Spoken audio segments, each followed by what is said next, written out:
on devrait parler de morphologie. La Joconde, par exemple, elle sourit, mais on ne voit pas ses dents. Je pense que dans le point de vue européen, on ne montre pas ses dents. Et qu'un visage n'a pas à sourire. Parce que le sourire, c'est quelque chose de ponctuel. Alors, ce qui est intéressant, c'est un visage, c'est ce qu'il exprime de manière permanente. Les Africains, en revanche, eux, ils sont souvent dans le rire, dans le sourire, donc ils sont dans le témoignage ponctuel. Ils ne veulent pas être pris dans le statique. Les Européens, eux, ils n'ont pas peur du statique. Et donc, une photo, elle doit nous parler sans qu'il y ait du sourire. D'ailleurs, aujourd'hui, on n'accepte pas les photos d'identité où les gens sourient. Oui.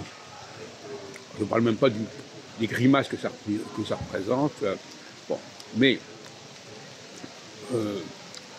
alors quand on dit les Européens, en réalité, il faudrait quand même préciser, quand des gens d'origine européenne, même s'ils viennent d'Afrique, même s'ils ont vécu en Amérique du Nord ou en Amérique du Sud, ils sont quand même d'origine européenne. De même que les Africains, quand on est africain, ils sont aussi d'origine africaine, même s'ils ne vivent plus en Afrique. Voilà. Donc, faites attention aux expressions qu'on utilise. Mais, vous remarquez qu'au niveau du cinéma, par exemple, les comédiens qui sont marqués par l'Afrique sont beaucoup moins intéressants que les comédiens qui sont marqués par l'Europe. Ils ont un visage beaucoup moins parlant, beaucoup moins expressif.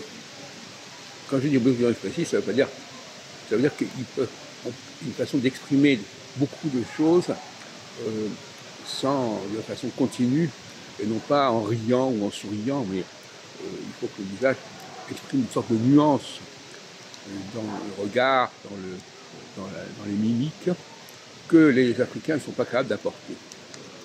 Et c'est ça le drame. Le drame, c'est que, en fin de compte, le mode de communication n'est pas le même. Les Européens peuvent communiquer entre eux facilement, avec des tas de subtilités.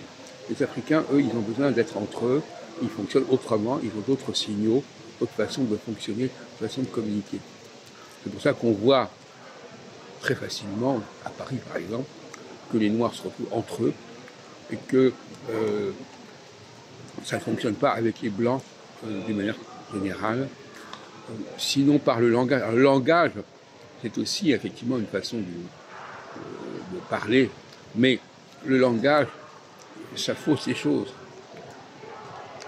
Parce que le langage, ce n'est ni le sourire, ni le rire, ni le visage complètement statique, façon de parler, qui n'utilise pas des formes particulières. Le langage peut sembler être un compromis. C'est-à-dire que je ne peux pas communiquer. Quand je n'arrive pas à communiquer physiquement, je communique par la parole. Mais en fin de compte, c'est un peu illusoire.